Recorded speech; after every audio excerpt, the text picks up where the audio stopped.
Welcome to Journeys and Journals. I've got a fish story for you today, and I can hardly wait for you to meet our guest who's come all the way from Colorado. Joe, thanks for coming to Well, thanks for having me. Down the river. That's what your story's all about. Why don't you tell us a little bit how you got interested in Zane Grey? Well, I was taking a history of ideas course at Vanderbilt University, and I have never been a person who leaped out of bed like I had springs in my back. And I had this history of ideas course at the ungodly hour of 7 in the morning. And so I was half asleep, and the professor, as he droned on, he said, "An age is mirrored far more accurately by its popular writers than by its academic writers." And something triggered a response in my head, and I said, "Have you ever heard of Zane Grey?" And he said, "Well, talk to me after class." So I did, and he said, I'd like to. I've always wanted to, but do you have a suggestion as to a book I could start with? So I suggested Desert of Wheat, which very much into, since history of ideas was what I was into, I knew that there was a lot of information in there about World War I, the IWW, the fifth column movement in the Washington State area. And so after he read that book, he insisted that I had to write my dissertation on Zane Grey. And my other advisor was also into popular culture, so he ganged up on me also. So I had no choice. I ended up getting into Zane Grey in a much deeper way than I ever thought I would.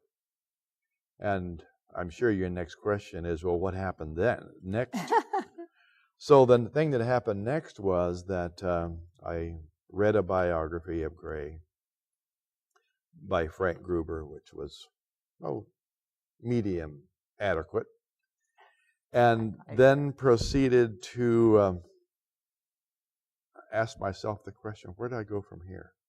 And discovered that Zane Grey, after his career started in the East, he was born in Zanesville, Ohio, and his early career was out of Lackawaxen, Pennsylvania, the Delaware. Well, just a minute. What about Zanesville? Does that mean it's home? Zanesville was named after one of his ancestors, maternal ancestors. Oh, so we talking roots. Yes.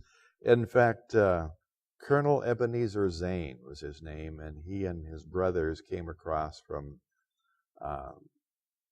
some stories say Denmark and others say England. Probably both where the roots came from. But at any rate, they came very early in the late 1600s and were pioneers. Colonel Zane manned what's called Fort Henry on the main river coming down.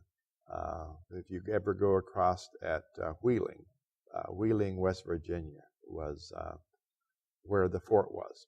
And they withstood 2 Indian attacks during the Revolutionary War. One of them, the Colonel Ebenezer's sister, Betty Zane, became a Revolutionary War heroine because they were out of powder, and without gunpowder they could not survive much longer. So, but across the way in a storage area was gunpowder. And so they were almost casting lots. Who among us is going to dare risk our lives to go after gunpowder? And Betty spoke up and said, well, every one of your rifles is needed. I'm not needed. If they kill me, they kill me. But if I don't go, the alternative isn't We good. all die. Yeah. So what she did was that she took a tablecloth, threw it over her shoulder, and ran for where the gunpowder was. Oh. And the Indians laughed, "Oh, a squaw, what's she doing?" And so she got across without any trouble, but then she filled it with gunpowder and then made the dash back to the fort. About halfway across, they figured out what she had in it, and so they started shooting at her. But she made it to the fort with the gunpowder, saved the fort, became a Revolutionary War heroine, and is still considered, after all of these years, one of the 2 or 3 most famous women to come out of the Revolutionary War. And Zane Grey wrote a book about her? Well, not. It's. We're getting ahead of the story a little bit. I'll telescope it, but essentially, after the Revolutionary War, the colonel and his brothers, on the other side of the Ohio River, it was impenetrable forest in those days. Trees 200 feet high. The snow never completely melted off, lots of springs. And they said that once you got into it, only an Indian could find his way or her way through. And so the colonel says, how about letting me blaze a trail? So George Washington, who was a friend of the good colonel and the Continental Congress, agreed to let them do it, and it was called Zane's Trace, and it went across and down to Marietta. Eventually, that became straightened out this way. It became known as the National Road, the first national road our country had. Then Highway 40, and eventually Interstate 70. So the colonel was awarded 5 cities for what he, in other words, he could choose his places along the rivers where he wanted to set up towns. So he became known as, perhaps as much as anybody, the father of the state of Ohio, because of these things that he did during his lifetime. So Zanesville was named after him. So Gray, whose real name was Pearl Gray, of all things. Are you serious? Well, again, that's an interesting part of his story. Somebody because had humor. You have to realize that about the time that he was born, there was ruling in England Queen Victoria, and Queen Victoria England was the world power at that time. The sun never set on the British Empire, and the love of her life, Prince Albert, died, and so she started wearing black, and she didn't ever take black off. Year after year after year, cast a pall over society all across the empire, all across even America, that was imitating everything in England in those days. And finally, the prime minister, 10 years out, said, Your Majesty, you have to stop wearing black. So she compromised on gray, and it became known as Pearl Gray. At that very moment, in a little town in Ohio, this family has a son born. Gray is the rage. Their last name is Gray. What else could they name their boy but Pearl? That's how he got stuck with Pearl Zane Grey. Oh, I love your story. I just think, where but here on Better Life TV with a scholar from Colorado. Mm-hmm. I thank you. Now, you've come to Oregon several times for a different reason. What's the draw to bring you out west? Well, first of all, my ancestors, the Bonds, came across in a wagon train in 1853 to Oregon. So I'm a 5th generation Oregonian, and then my other branch came across to California about the same time. So I'm both areas. My parents lived here many years, and they actually spent the last of their lives up near Roseburg.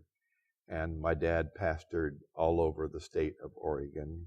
I have aunts and uncles and other relatives that live in the state. So Oregon's always very special to me. But Gray is known as much for his popularizing fishing waters as he is writing books about other subjects, such as your fish there. Now you're talking. This is a Glass Forge where you got yesterday. You went there to see. And they made these for the hospital. When we opened the new hospital, there's a whole wall of these gorgeous glass fish. And they asked me what color I want. I said, goldfish, of course. But That reminds me so much because there was one little book that Zane Grey's daughter was named Betty Zane in honor of the ancestor. And Grey did, by the way, his first book was Betty Zane. And he wrote a fictional story of her life during the Revolutionary War, which included the gunpowder dash. Oh, you mean I can find that in print? Yes. Because when I was asking people about Zane Grey, I wasn't here in Southern Oregon when he was here. I don't think you're quite that old. What year? He actually started coming here to Oregon, I think probably 1915, 16 in there. The stories I glean are from 28, 29. Yeah, but he loved the Rogue and the North Umpqua. But this fish reminds me so much. His little daughter, Betty, was about 9, and she said, "Daddy, write me a story about a fish." And it's the only time I know in his lifetime that he deliberately wrote a story that was not for the adult audience. And he wrote a little story about a fish that he called Fin Spot. And Fin Spot is one of the rarest Zane Grey books today, because so few copies were ever made. But the picture that is in the book is almost a mirror image of this one. Oh, wonderful. Speaking of children, you don't only write about Zane Grey and you write volumes, but you have written for children. What's that about? Well, Wildfire. I essentially put together story collections for all age groups, because what I'm trying to do is to get families to read together again. And of course, the series that you were just referring to came about because a publisher, Pacific Press, said, "Well, you've never put together stories about animals. Would you be interested in doing a book?" That's the way things seem to happen to me, a book. And the book was Oni, the post office dog.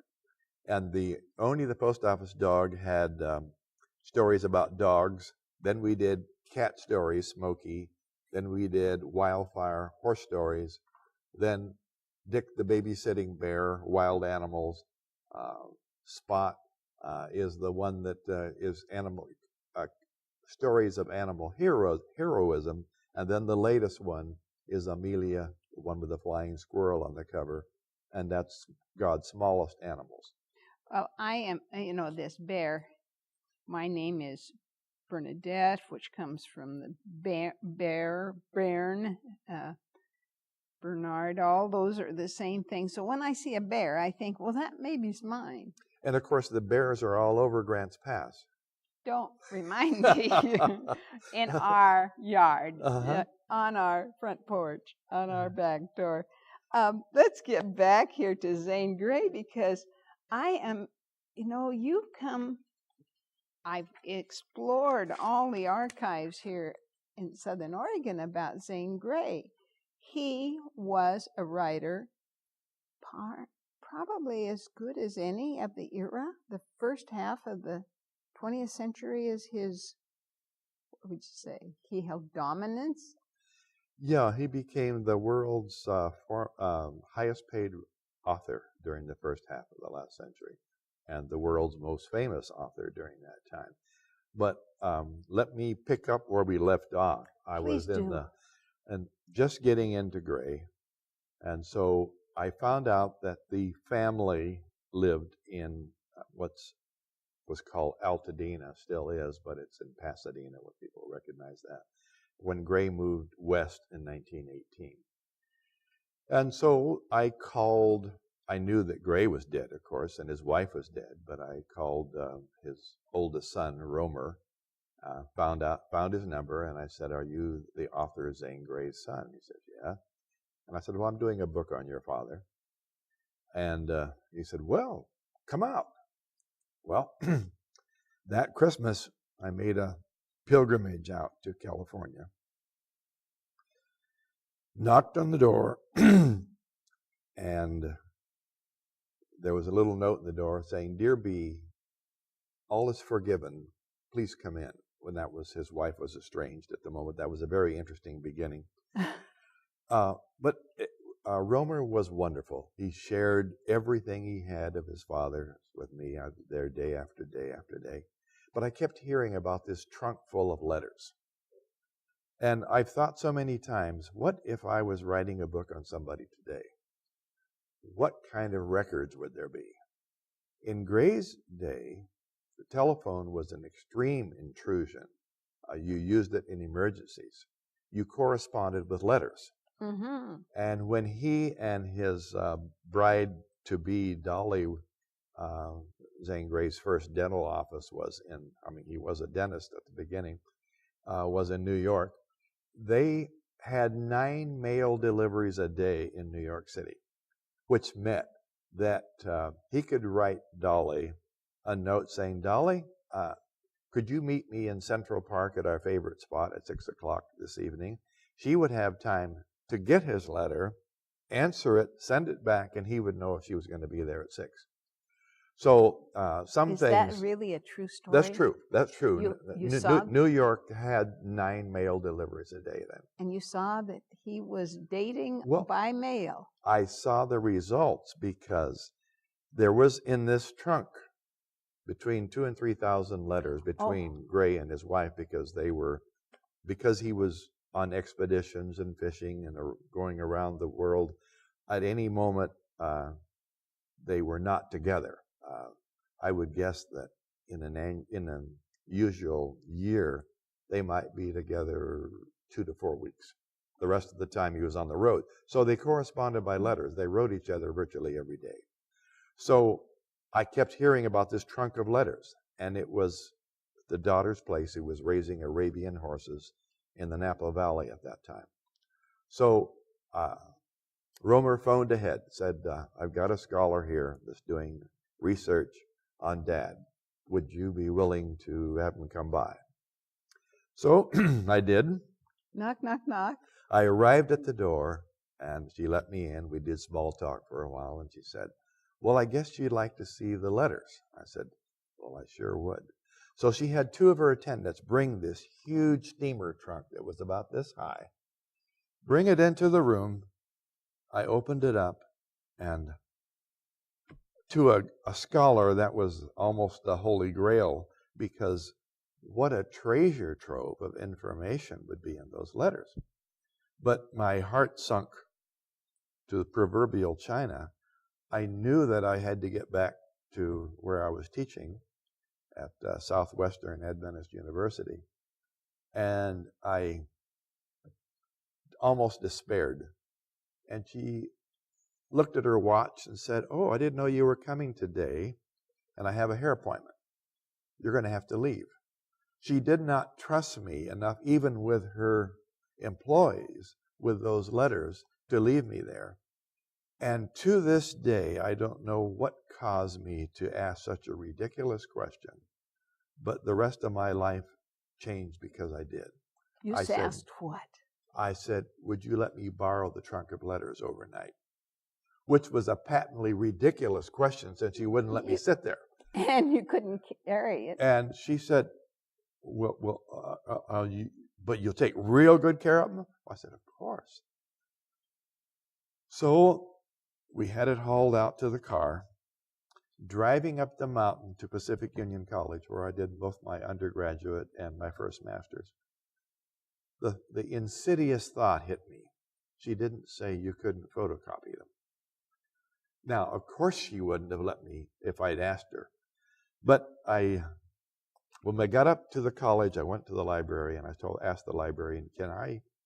In those days, we used the term Xerox. Xerox machines were out there.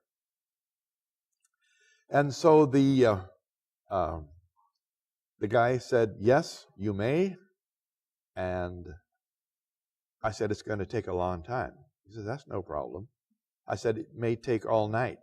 "Well, that's no problem. We know you. We'll tell the night watchman you're here."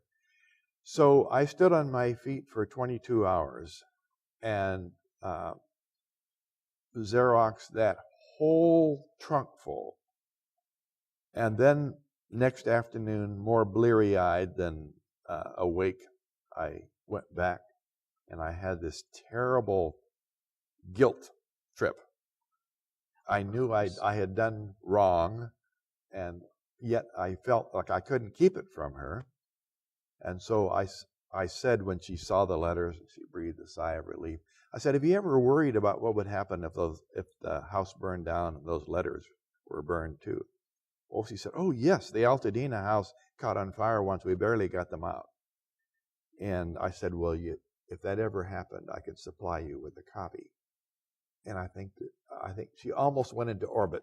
Oh, joy filled her. No, rage. Rage that I had done that. And I no sooner had gotten back up to my friend's house in Angwin when the phone rang, and she had called her brothers. Unbeknownst to me, her own brothers had begged her for copies, and she turned them down. A complete stranger comes in there and one day and cons her out of the letters. And she said, my brothers say you'll have to go back down to Southern Cal and make copies for them before they'll let you go back to Texas. So I did. You breathed a huge sigh of relief. This had not only been recorded, I mean, you had what you needed, and now you sort of helped settle a family's feud. But you know, that changed my life, because I got back to Texas. For 3 years, I digested those letters, and 10,000 note cards came out of them. I had a secretary in our bedroom, and those years are best typified by our small daughter, who was, her name is Michelle, and she was about 4 when this happened. I'd come in there with my lapboard where I was writing and researching, and she said, Daddy? I said, Michelle, don't bother Daddy. Daddy's busy. Daddy? I said, don't bother Daddy. Daddy's busy. Daddy? And I was angry by then. What? Would you finish your dissertation before Jesus comes? To her, it was an eternal thing. But out of that, I'm sharing this because out of that, out of the journals, out of all the other research that I did back and forth across the country, becoming the world's foremost authority on gray, out of all of that was born Zane Gray's West, a magazine that I put out for a number of years, was born the International Zane Gray's West Society that I co-founded in 1983. And now our 28th convention will be held in Gold Beach on the Rogue River next June. 2000. We already had one convention in Grants Pass earlier. 2010. 2010. Well, this is Zane Grey Review. And that's our magazine. How many people come? We usually have between 100 and 130, 35, something like that. And they're just crazy over Zane Grey. I find people, when I started asking, oh, yes, I have 50 books. I have a whole 4 feet bookshelf of them. People are crazy about this. And it's history woven in with the story. That's correct. About the gun-toting. Well, you know, it's far more, there is this misperception that Gray was just a shoot-'em-up writer. He really wrote to fish. He had this great yearning to become the world's greatest fisherman. And so he fished not only in America, but also trolled in the high seas 250,000 miles with his yachts. And then popularized the deep-sea fishing records, popularized the waters off Tahiti, New Zealand, Australia, and caught the world's first 1,000-pounder on rod and reel. That was a marlin. Well, I brought the shark from Pitcairn Island down in that same South Pacific. That's right. And this was from our friends, the Pitcairn family. They came out to the United States, and they were guests in our home. The Christians is their name. Herb Ford, that is one of the foremost authorities on Pitcairn. When I was at Pacific Union College alumni recently, he was kind enough to take me through the Pitcairn archives, a wonderful collection they have there. Now, my father had a wonderful stamp collection of Pitcairn stamps. They showed me the stamps, too, there. One lady said, oh, I corresponded with them for years, an older woman in Mountain View with them, and she said, I saved every stamp.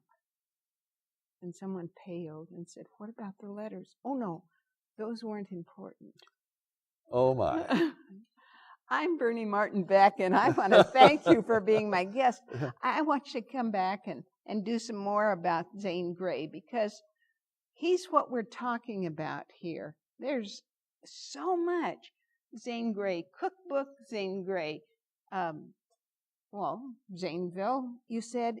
Is there even a museum in Ohio? Yes, there's a National Road Zane Grey Museum that has both the Colonel's side and Zane Grey's side there in New Concord, right off Interstate 70.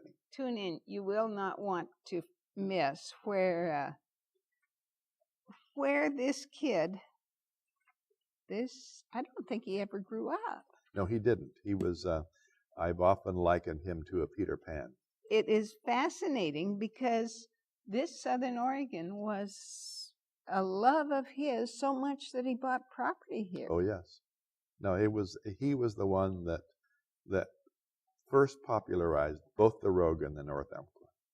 Well, this is, I just want to thank you for coming out west to share these stories, put on your hat, and anxiously await those next stories. I'm Bernie Martin Beck, and I get to travel all over Southern Oregon and Northern California and just talk history because I love it, and I hope you did too.